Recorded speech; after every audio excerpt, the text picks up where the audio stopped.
Hello guys, welcome back to మీ వరంగల్ పిల్ల vlogs. Hope you guys doing well. మేము ఎక్కడికి వెళ్తున్నామో గెస్ట్ చేసి కామెంట్ బాక్స్లో కామెంట్ చేయండి. ఇంకా అన్ని వాళ్ళు వచ్చేసారు కదా.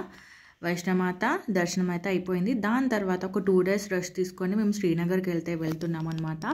ఇది శ్రీనగర్కి నేను రావడం ఇది సెకండ్ టైము. 10 years ముందు మా హస్బెండ్ డ్యూటీ అక్కడే ఉండేదన్నమాట, కుప్వాడ డిస్టిక్లో. అప్పుడు పెళ్ళైన కొత్తలో వచ్చేసాను. మళ్ళీ ఇప్పుడు సెకండ్ టైం అనమాట. ఆఫ్టర్ 10 years తర్వాత శ్రీనగర్కి వెళ్తున్నాను. అప్పుడు చేసిన జర్నీ ఇప్పుడు చేసిన జర్నీ చాలా అంటే చాలా డిఫరెంట్గా ఉంది. ఎందుకంటే మధ్యలో చూడండి టన్నెల్ వచ్చింది కదా ఇంతకుముందుకి. ఇలా టన్నెల్స్ మధ్య మధ్యలో రావడం వల్ల మన జర్నీ కూడా చాలా ఈజీగా అయిపోయింది. ఇట్లా కిలోమీటర్స్ కూడా చాలా అంటే చాలా తగ్గిపోతున్నాయి అన్నమాట. ఒక 4 hours శ్రీనగర్కి వెళ్ళామంటే నమ్మలేకపోతున్నాను నేనైతే. అంతకుముందుకు మార్నింగ్ 5కి స్టార్ట్ అయితే ఈవినింగ్ జమ్మూకి వచ్చే వరకు 5 అయ్యేదన్నమాట. రూట్ కూడా అస్సలు బాగుండకపోతుండే. కానీ ఇప్పుడు చేసిన జర్నీ అయితే ఎంత ఈజీగా అనిపిస్తుందో నాకైతే. ఈ టన్నెల్స్ రావడం చాలా అంటే చాలా బెటర్ అనిపిస్తుంది. ఇంకా మొత్తానికైతే శ్రీనగర్కి అయితే ఆల్మోస్ట్ ఇంకా వచ్చేసామన్నమాట. శ్రీనగర్లో కూడా ఆర్మీ క్యాంట్ అయితే ఉంది కదా, సో మేము అక్కడికే వెళ్దాం అనుకుంటున్నాము. అక్కడ పాణి మందిర్ టెంపుల్ అయితే ఉంది. మొత్తానికైతే పాణి మందిర్ టెంపుల్కి అయితే వచ్చేసాము. చూడండి చుట్టూ మొత్తం వాటర్ ఉంటాయన్నమాట. మధ్యలో గుడి ఉంటుంది. ఆ గుడిలో శివుడిని ప్రతిష్టాపించారనమాట.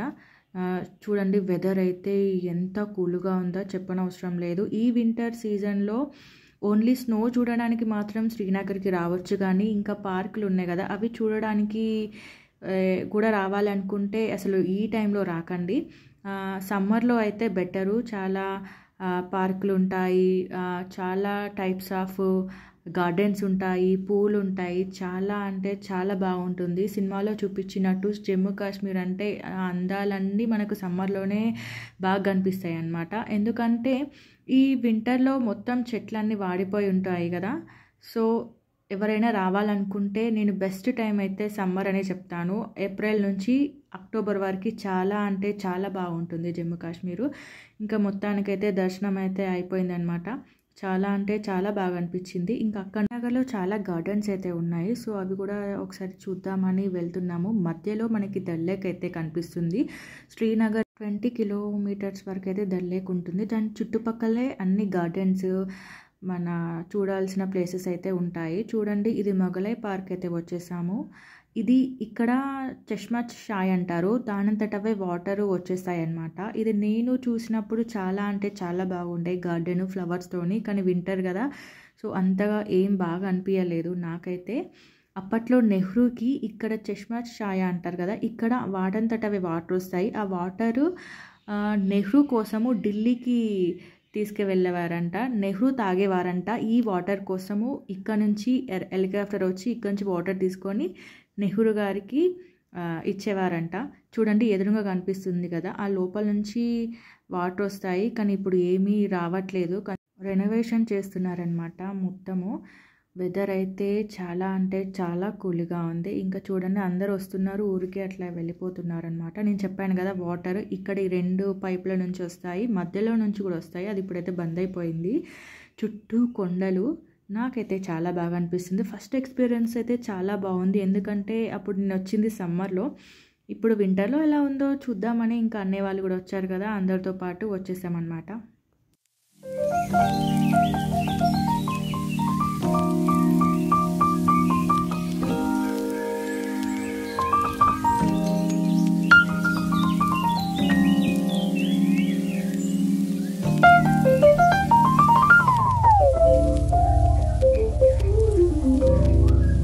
ఇంకా చీకటి అయిపోయిందనమాట. చూడండి 6కి అక్కడ వెదర్ ఎలా ఉందో, మొత్తం చీకటి అయిపోయింది.